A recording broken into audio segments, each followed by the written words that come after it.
The 9 o'clock news with Rick Rosenthal, Pat Harvey, Tom Skilling, and Bob Hillman.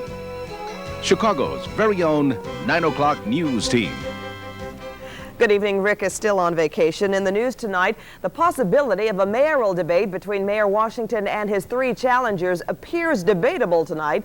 Representatives of the four candidates met today to iron out the details of a forum. Jeanine Nicarico reports the mayor wants all of the candidates to promise that they will not drop out of the race. Why would they want to be there if they're not going to run? And if they're going to run, why wouldn't they want to say so?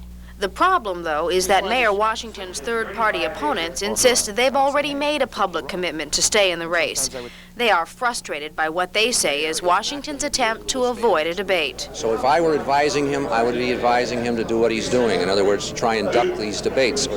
We are just now beginning to see the first of what I perceive will be several roadblocks that he will attempt to throw in the way of this debate. He does not want a meaningful debate, and he is afraid to debate if there is a serious candidate on the platform with him.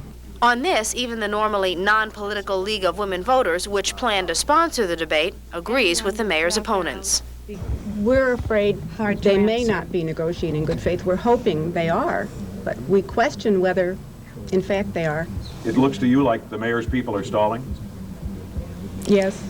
As incumbent, Washington gets plenty of press coverage as he carries out the business of being mayor. It is not as easy for his opponents. Republican Donald Hyder would dearly love to share Washington's spotlight, even in a one-time-only debate. He's the only candidate embracing Washington's demand for a public commitment from Hines and Verdoliak. I have my same concerns about Butch Cassidy and the Sundance Kid. Are they going to stay? Are they going to jump off the cliff together, or are they going to part their ways up on the cliff and one or more of them are going to drop? If they're legitimate candidates, they shouldn't have any problem saying so. You know, I don't want to be continually subject to the Mr. Good Cop and Mr. Bad Cop. I don't want to go through that hocus pocus. In addition to his public desire to know who his opponents are, privately the mayor would like to lock all three men into running against him. He knows that by splitting the Washington opposition vote among Hines, Hyder, and Verdoliak, his re-election chances are considerably enhanced. I'm Jeanine Nicarico, WGN News. Representatives from the candidates are scheduled to meet again with the League of Women Voters on Tuesday.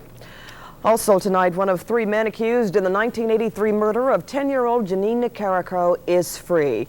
Murder charges against Stephen Buckley have been dropped because of the illness and unavailability of a key witness.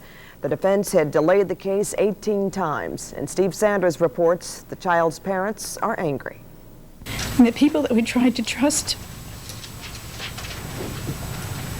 let this happen, I guess.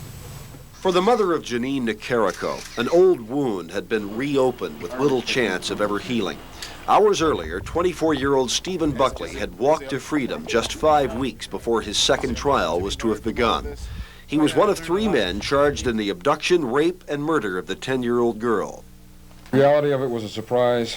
The thought was not a surprise because the thought has been there for the last year.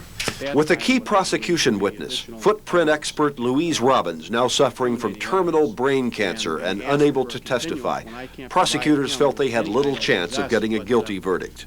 If Louise Robbins was healthy, I believe we would have gone forward with this case and allowed her to testify and allowed the fact finder, the judge or jury, to determine the innocence or guilt of Stephen Buckley. It was a footprint found on the side door of Jeanine Nicarico's Naperville home, which was linked to Stephen Buckley, one of three defendants charged in the slaying. Buckley's first trial ended in a hung jury.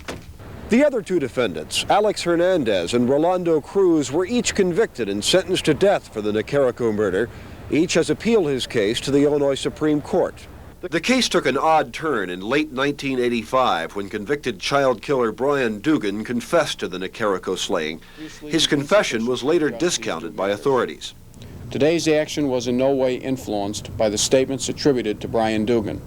Those statements have been judicially determined to be unreliable, and I concur in that finding.